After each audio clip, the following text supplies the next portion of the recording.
آج مجھے اپنی زندگی کی پہلی کمائی ملنے والی تھی۔ 3 ماہ کی تنخواہ ایک ساتھ ملی اور ساتھ ساتھ چھٹی بھی مل گئی۔ گھر پہنچا تو عید کا سما تھا۔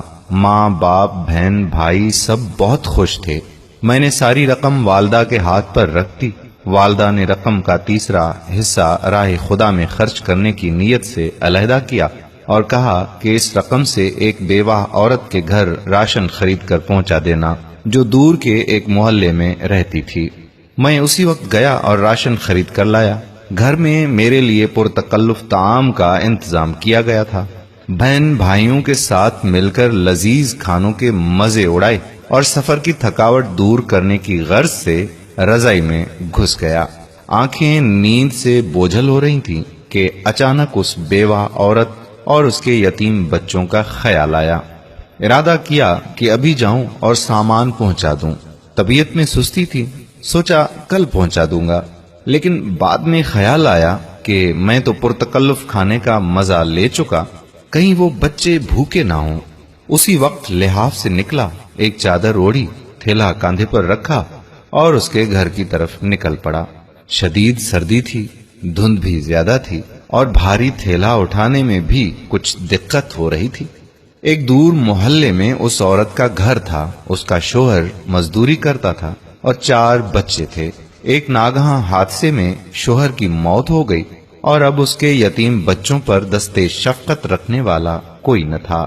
قسمت بھی بہت ستم ظریف ہے، کبھی ایسے لوگوں کو لپیٹ میں لے لیتی ہے جن کا خدا کے سوا کوئی نہیں ہوتا۔ خیالات کا ایک سمندر لیے اس بیوہ عورت کے گھر کے باہر پہنچا۔ گھر کیا تھا بلکہ ایک خرابہ تھا۔ ایک کمرہ، چھوٹا سا صحن اور ایک خمیداسی 4 دیواری تھی۔ دروازہ کھٹکھٹایا تو ایک 5 سالہ بچی باہر آئی جس کے چہرے پر پریشانی، خوف اور بھوک نمایاں تھی۔ میں اس کے چہرے کو تکے جا رہا تھا اور دل ہی دل میں دعا کر رہا تھا کہ خدا کسی بچے پر ایسا وقت نہ لائے۔ اس بچی نے ایک پرانا سا جوڑا پہنا تھا اور شدید سردی میں ایک پھٹی پرانی جرسی پہنی ہوئی تھی۔ پاؤں برہنہ تھے، وہ بھی اس سردی میں کہ پیروں کو جما کے رکھتے۔ میں نے کچھ کہے سنے بغیر راشن والا تھیلا زمین پر رکھا۔ تھیلے کو دیکھتے ہی وہ بولی، کیا اس میں کھانے کا سامان ہے؟ یہ سننا تھا کہ میں حیران ہو گیا۔ ایک بار پھر اسی بچی نے یہی سوال دہرایا۔ میں نے مثبت انداز میں سر ہلایا۔ وہ بچی خوشی کے مارے چیختی چلاتی ماں کی طرف بھاگی اور یہ کہے جا رہی تھی کہ امی فرشتہ آ گیا، فرشتہ آ گیا امی۔ اور پھر 2 اور چھوٹے چھوٹے بچے خوشی کے مارے دروازے پر دوڑے چلے آئے، کبھی مجھے دیکھتے کبھی اس تھیلے کو، اور خوشی سے لوٹ پوٹ ہو جا رہے تھے۔ میری آنکھوں سے آنسو رواں ہونے لگے، ہونٹ کپ کپا رہے تھے اور جسم میں ایک سرد لہر سی دوڑ رہی تھی۔ خدایا، یہ کیا ماجرا ہے؟ کیوں یہ بچے مجھ گنہگار کو فرشتہ سمجھ بیٹھے ہیں؟ انہی سوچوں میں غلطان تھا کہ ایک خاتون جو ان کی ماں تھی دروازے پر آئی اور دروازے کی اوٹ میں کھڑی ہو کر دھیمی سی آواز میں یہ کہنے لگی کہ میرے بچے 2 دن سے بھوکے تھے۔ غیرت گوارا نہیں کر رہی تھی کہ کسی کے آگے ہاتھ پھیلاؤں۔ میرے مرحوم شوہر بھی محنت مزدوری کرتے تھے مگر کبھی کسی کے آگے ہاتھ نہ پھیلایا۔ ان کے چلے جانے کے بعد ان کی دیکھ بھال کرنے والا کوئی نہیں۔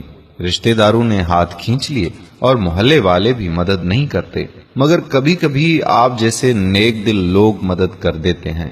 میں 2 دن سے بچوں کو یہ کہہ کر بہلا رہی تھی کہ ایک فرشتہ آئے گا اور ہمارے لیے کھانے کا سامان لے آئے گا، اس لیے یہ بچے آپ کو فرشتہ سمجھ بیٹھے ہیں۔ اس عورت نے خدا کے حضور شکرانے کے چند کلمات ادا کیے، مجھے ڈھیر ساری دعائیں دیں اور شکریہ ادا کیا۔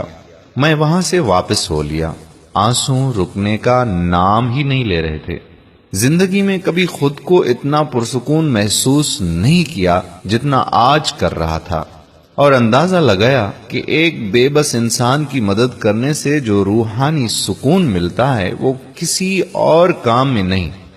میرے پیارے بھائیوں اور بہنوں، ہمارے ارد گرد ایسے بہت سے غربا ہوتے ہیں جو مستحق ہونے کے باوجود کسی کے آگے ہاتھ تک نہیں پھیلاتے، مگر مدد کرنے والے ہاتھوں کے وہ منتظر ضرور رہتے ہیں۔